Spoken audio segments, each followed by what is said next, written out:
दादाजी के और हमारे पिताजी के ज़माने में कौन कौन से तोल के भार के मापन के साधन थे, तो थोड़ा देख लेते हैं। ये है सेर, तो ये 8 मुट्ठियों के द्वारा भरा जाता था। 8 मुट्ठी बराबर 1 सेर, इसी को कहते थे तू सेर तो मैं 100 सेर। इसके बाद ये है पाथा, ये जो है 4 सेरों का एक पाथा होता है। तो ये है सूपा, और ये 4 पाथों का एक सूपा होता है, और ये 2 सूपों का एक डलोना होता है, अर्थात 4 पाथे बराबर 1 डलोना, और 2 डलोने का मतलब होता है 1 दून।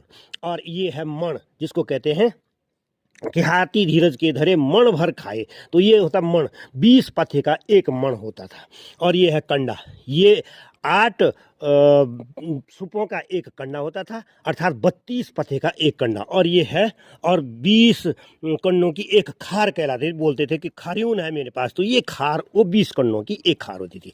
आगे चलते हैं। ये है उस समय की तूली, ये विशेष खोज थी उस समय की, तो इससे सोना तोला जाता था, इससे ऊन तोली जाती थी, अदरक हल्दी ये उस समय तोला जाता था। ये है तोला, जब यहाँ तक ये डंडी यहाँ पर रहेगी तो 1 तोला, ये 2 तोले 3 तोले जो सोना।